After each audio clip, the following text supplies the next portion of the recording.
قوم حالت جنگ میں ہے، عوام اور ملک کے لیے فرض ادا کریں۔ UAE کے صدر شیخ محمد بن زاید ال نہیان کا ایران جنگ کے بعد عوامی سطح پر پہلا بیان۔ کہا امارات کی کھال موٹی اور گوشت کڑوا ہے، ہم آسان شکار نہیں ہیں۔ دشمنوں کو پیغام دیتا ہوں UAE خوبصورت ملک ہے، وعدہ کرتا ہوں ہمارا ملک پہلے سے زیادہ مضبوط ہو کر ابھرے گا، اپنے شہریوں کے لیے فرض کی ادائیگی میں کوتاہی نہیں کریں گے۔ ایران کے امریکی اہداف پر تابڑ توڑ حملے، سعودی عرب اور امارات میں ایک بار پھر میزائل گرا دیے۔ دبئی کے میرینا ٹاور پر ڈرون حملہ، گاڑی میں آگ لگ گئی، ایک شخص جام بھاگ۔ اماراتی حکام کے مطابق دفاعی نظام ایرانی میزائل اور ڈرون حملوں کا جواب دے رہا ہے۔ سعودی وزارت دفاع کا کہنا ہے کہ پرنس سلطان ایئر بیس کی سمت آنے والا میزائل غیر آباد علاقے میں گرا۔ کویت اور بحرین میں دھماکوں کی آوازیں، منامہ میں میزائل حملے سے آگ بھڑک اٹھی۔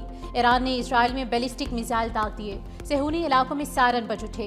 اردن میں اسرائیل کی حفاظت پر مامور تھا ریڈار سسٹم تباہ کر دیا گیا۔ CNN نے تباہی کی سیٹلائٹ تصاویر جاری کر دی۔ امریکی ایئر ڈیفنس سسٹم کی مالیت $30 کروڑ۔ عرب لیگ کا خارجہ امور پر ہنگامی اجلاس آج ہوگا۔ اسرائیل اور امریکہ کی ایران کے خلاف کھلی جارحیت، دارالحکومت تہران دھماکوں سے گونج اٹھا۔ رہائشی علاقوں پر خوفناک بمباری، اصفہان میں بھی گنجان آباد علاقوں پر حملے۔ خوزستان میں 2 ہسپتالوں کو شدید نقصان پہنچا، خواتین اور بچوں سمیت متعدد شہری جام بھاگ۔ شہادتوں کی مجموعی تعداد 1300 سے تجاوز کر گئی۔ اسرائیلی فوج کے مطابق ایران پر حملوں میں 80 سے زائد لڑاکا طیاروں نے حصہ لیا۔ تہران میں مہرآباد ایئرپورٹ کو بھی نشانہ بنایا گیا۔ ایرانی جوہری سائٹ نیتنز کے قریب بھی دھماکے۔ امریکی فوج کا ایران کے 43 جنگی جہاز تباہ کرنے کا دعویٰ۔ سینٹ کام کے مطابق ایک ہفتے کے دوران ایران میں 3000 اہداف پر حملے کیے گئے۔ صہیونی فوج کی لبنان پر بھی بربریت جاری۔ وادی بقا پر حملے میں 41 شہری جان کی بازی ہار گئے۔ امریکہ نے ایران میں پانی صاف کرنے والے پلانٹ کو نشانہ بنا دیا۔ ایرانی وزیر خارجہ عباس عراقچی کا سخت رد عمل، کہا جزیرے میں پانی صاف کرنے والا پلانٹ پر حملہ مایوس کن جرم ہے۔ امریکی حملے سے 30 دیہات میں پانی کی فراہمی متاثر ہوئی۔ ایران کے انفراسٹرکچر پر حملہ خطرناک اقدام ہے، سنگین نتائج ہوں گے۔ امریکہ نے یہ مثال قائم کی ہے، ایران نے نہیں۔ امریکی صدر ڈونلڈ ٹرمپ کی ایرانی صدر کے بیان پر انوکھی منطق، کہا ایران نے مشرق وسطیٰ کے ممالک کے سامنے ہتھیار ڈال دیے۔ تہران حملے کرنے پر ہمسائے ممالک سے معافی مانگ چکا، وعدہ کیا ہے کہ اب ہمسائے ممالک پر حملے نہیں کرے گا۔ ایران اب مشرق وسطیٰ کا بدماش نہیں رہا، ہم نے اس کی بہت بری حالت کر دی۔ ایرانی اعلان مسلسل امریکی اور اسرائیلی حملوں کے بعد ہوا۔ امریکی صدر کی ایک بار پھر دھمکی، کہا ایران میں آج بہت سخت حملہ کیا جائے گا، اب بعض علاقے اور گروہ بھی نشانہ بن سکتے ہیں جو پہلے شامل نہیں تھے۔ ایرانی فوج، نیوی اور ذرائع ابلاغ سب ختم کر دیے۔ ایرانی فضائیہ کو مکمل ختم کر دیا۔ ایران کے بحری جنگی جہاز اب سمندر کی تہہ میں ہیں۔ ہم نے 3 دنوں میں ایران کے 42 بحری جہاز تباہ کیے۔ ہماری افواج بہترین انداز میں آگے بڑھ رہی ہیں۔ ایران کے میزائل حملے، سعودی دفاع کے لیے اہم بیٹھک، فیلڈ مارشل سید عاصم منیر کی سعودی وزیر دفاع خالد بن سلمان سے ملاقات۔ ایران کے ڈرون اور میزائل حملوں سے پیدا سیکیورٹی صورتحال پر تبادلہ خیال۔ حملوں کو روکنے کے لیے اسٹریٹجک دفاعی معاہدے کے تحت اقدامات پر غور۔ ISPR کے مطابق فریقین نے امید ظاہر کی کہ ایران سمجھداری اور دانشمندی کا مظاہرہ کرے گا۔ ایران کی محتاط حکمت عملی سے بحران کے پرامن حل میں مدد ملے گی۔ زور دیا گیا، بلا وجہ جارحیت خطے کی سیکیورٹی اور استحکام کے لیے خطرہ ہے۔ بلا وجہ حملے امن کے لیے مذاکرات کے امکانات کو محدود کرتے ہیں۔ ملاقات میں علاقائی سیکیورٹی اور دوستی کے فروغ کے لیے تعاون مضبوط کرنے پر بھی اتفاق۔ دونوں ممالک کا باہمی تعاون اور تعلقات کو مزید مستحکم بنانے کا عزم۔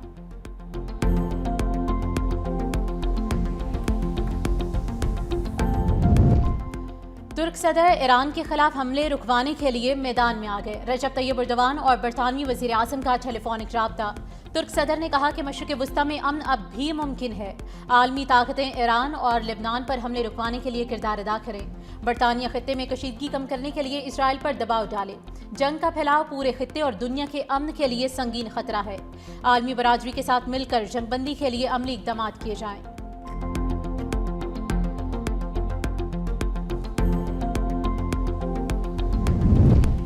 ایران کا نیا سپریم لیڈر کون ہوگا؟ انتخاب ایک دن میں کر لیا جائے گا۔ ایران کے سربراہ کونسل کے رکن آیت اللہ مظفری کا بیان، کہا مجلس خبرگان نئے سپریم لیڈر کا انتخاب کرے گی۔ امریکی صدر ڈونلڈ ٹرمپ نئے سپریم لیڈر کی تقرری کے خواہش مند۔ شہید آیت اللہ خامنائی کے صاحبزادے مجتبیٰ خامنائی کو ناقابل قبول قرار دے چکے۔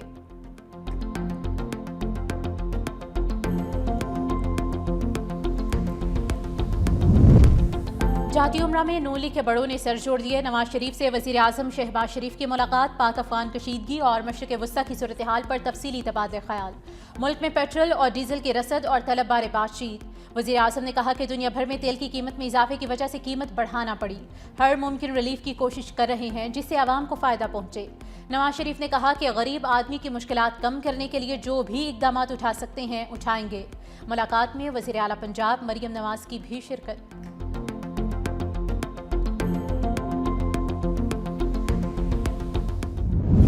عوام پر مہنگے پیٹرول اور ڈیزل کا بڑا حملہ، قیمتوں میں 55 روپے کا اضافہ، قیمت ملک کی تاریخ کی بلند ترین سطح پر پہنچ گئی۔ پیٹرول 321 روپے 17 پیسے، ڈیزل 335 روپے 86 پیسے فی لیٹر، مٹی کا تیل 130 روپے 8 پیسے مہنگا، 318 روپے 81 پیسے فی لیٹر ہو گیا۔ معاشی تجزیہ کار فاروق سلیم نے حکومت پر سنگین سوالات اٹھا دیے، کہا پیٹرول 47 روز قبل $7 فی بیرل میں خریدا گیا، آج وہی پیٹرول 327 روپے میں بیچا جا رہا ہے۔ 113 ارب کا اضافی منافع حاصل ہوگا، یہ 113 ارب روپے کس کی جیب میں جائیں گے؟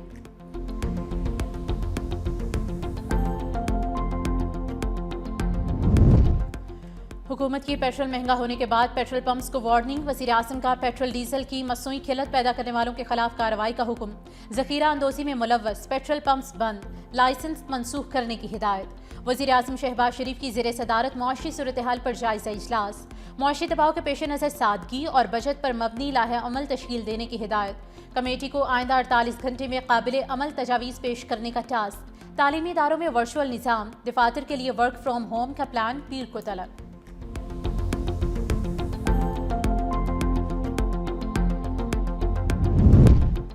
مہنگے پیٹرول پر اتحادی حکومت کو کٹہرے میں لے آئے، پیپلز پارٹی نے پیٹرولیم مصنوعات میں اضافے کو مسترد کر دیا۔ سابق وزیر اعظم راجہ پرویز اشرف کہتے ہیں کہ اس کے خلاف پارلیمنٹ میں آواز اٹھائے گی۔ ماہ مقدس میں عوام کی عید کی خوشیاں ماند پڑیں گی، قیمتوں میں اضافے سے مہنگائی کا نیا طوفان آئے گا۔ نیر بخاری نے کہا کہ سرکاری اخراجات میں کمی ہونے والی بجٹ عوام کو منتقل کی جائے، اشرافیہ اور انتظامیہ کو قومی خزانے پر کم سے کم بوجھ ڈالنے کی عادت اپنانا ہوگی۔ امیر جماعت اسلامی حافظ نعیم الرحمان نے کہا کہ حکومت پیٹرولیم مصنوعات پر عائد لیوی اور ٹیکسز کم کرے، پیٹرول اور ڈیزل میں تباہ کن اضافہ کر کے بوجھ عوام پر ڈال دیا، یہ ناقابل برداشت ہے۔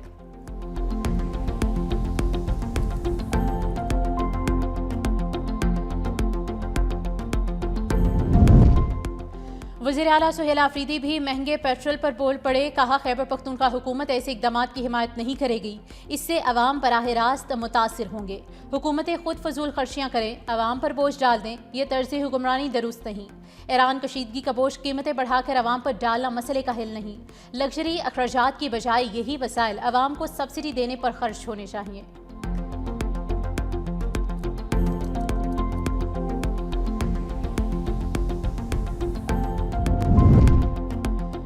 منصوبہ بندی نہ کرتے تو پیٹرول 375 روپے فی لیٹر ہوتا، خواجہ آصف کا بیان، کہا اپنائے ہرمز کی بندش کے باعث پیٹرولیم مصنوعات کی قیمتیں آسمان پر ہیں۔ مشرق وسطیٰ اور ایران کی کشیدہ صورتحال نے عالمی معیشت کو ہلا کر رکھ دیا، عالمی بحران میں محنت کر کے قیمتوں میں محدود اضافہ کیا۔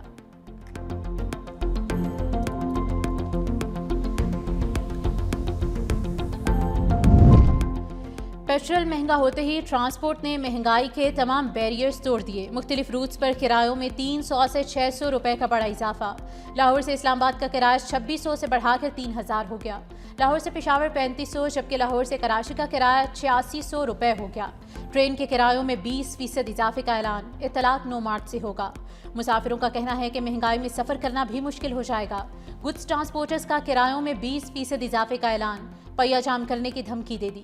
قیمتوں میں اضافہ عدالتوں میں چیلنج، لاہور ہائی کورٹ اور پشاور ہائی کورٹ میں درخواستیں دائر۔